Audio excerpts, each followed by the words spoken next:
कोलकाता की एक धुंधली शाम थी। राघव, एक युवा पत्रकार जो अपने तेज तर्रार रिपोर्टिंग के लिए जाना जाता था, इन दिनों एक अजीब केस पर काम कर रहा था।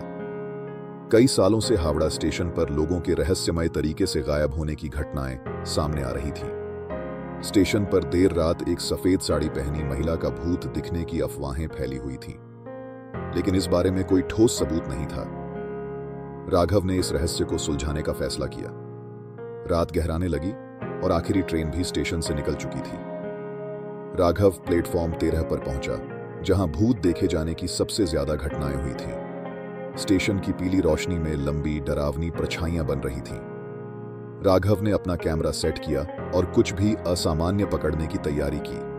वह अपने फोन की तरफ देख रहा था। उसके संपादक का मैसेज था, लेकिन अभी तक उसके पास रिपोर्ट करने के लिए कुछ खास नहीं था। तभी एक धीमी आवाज ने चुप्पी तोड़ी। यह एक औरत के गाने की हल्की धुन थी, जैसे कोई पुरानी बंगाली लोरी गा रहा हो। राघव ने चारों तरफ देखा, लेकिन प्लेटफॉर्म पर कोई नहीं था। उसके दिल की धड़कन तेज हो गई। गाना और तेज होने लगा और वातावरण में एक अजीब ठंडक छा गई। राघव को लगा कि किसी ने उसके कंधे पर हल्का सा हाथ रखा। जब उसने पीछे मुड़कर देखा तो वहां कोई नहीं था। उसके कैमरे की स्क्रीन अचानक बंद हो गई। कुछ तो गलत था। अगले दिन राघव ने एक स्थानीय इतिहासकार श्री चटर्जी से मुलाकात की।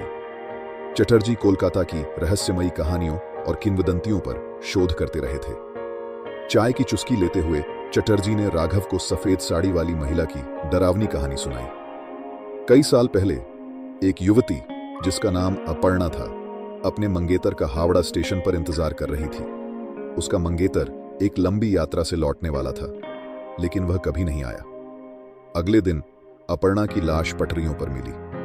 कुछ लोग कहते हैं कि उसने आत्महत्या कर ली, जबकि कुछ इसे एक हत्या मानते हैं। तब से लोग कहते हैं कि उसकी आत्मा स्टेशन पर भटकती है, अपने मंगेतर का इंतजार करते हुए। जो लोग रात को देर तक स्टेशन पर रुकते हैं, वे या तो गायब हो जाते हैं या उसकी छवि देखने के बाद बेहोश हो जाते हैं।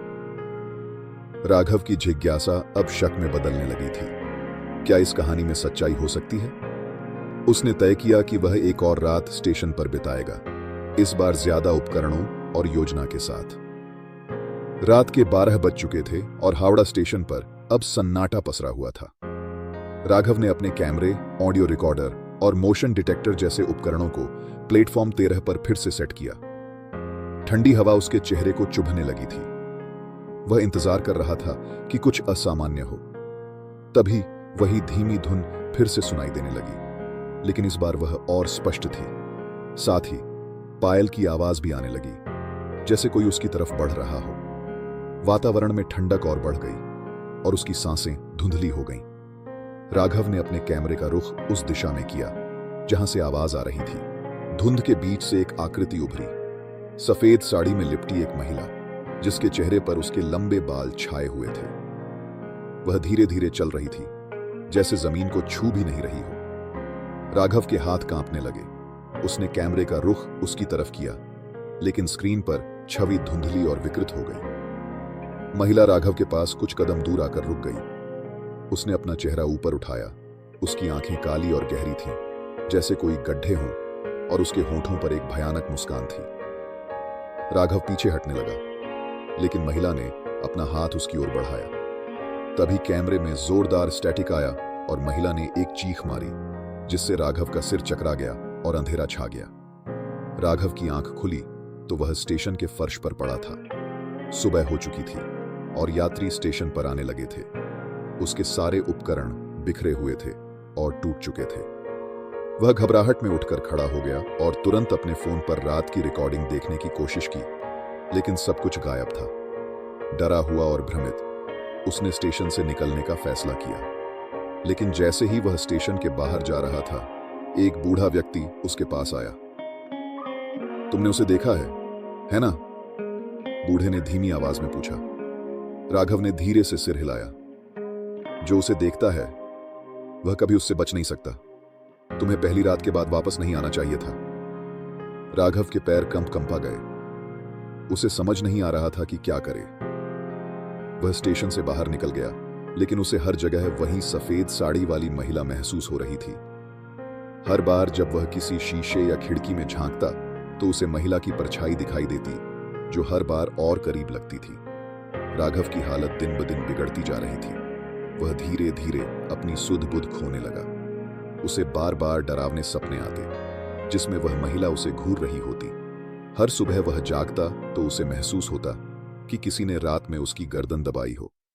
आखिरकार उसने फिर से श्री चटर्जी से मिलने का फैसला किया। उसने चटर्जी को पूरी कहानी सुनाई। चटर्जी ने ध्यान से सुना और फिर उसे एक पुरानी तस्वीर दिखाई। यह तस्वीर हावड़ा स्टेशन पर खींची गई थी, जिसमें अपर्णा खड़ी थी। यह अपर्णा है, चटर्जी ने धीरे से कहा, लेकिन ध्यान से देखो। राघव ने ध्यान से तस्वीर देखी और उसकी रूह कांप गई। अपर्णा के पीछे धुंध में एक आकृति दिखाई दे रही थी, वही कपड़े पहने हुए जो राघव ने उस रात पहने थे। यह वही था। राघव अब समझ चुका था कि वह उस भूतिया चक्र का हिस्सा बन चुका था। अपर्णा का भूत सिर्फ अपने मंगेतर का इंतजार नहीं कर रहा था, बल्कि वह उन लोगों की आत्माएं भी ले रहा था जो उसकी राह में आते थे। वह तस्वीर इस बात का सबूत थी कि अपर्णा का भूत उससे पहले से ही परिचित था। अब उसके पास बचने का कोई रास्ता नहीं था।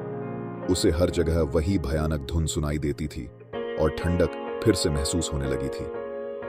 हावड़ा स्टेशन का भूत एक और शिकार कर चुका था और राघव की किस्मत भी अब तय हो चुकी थी।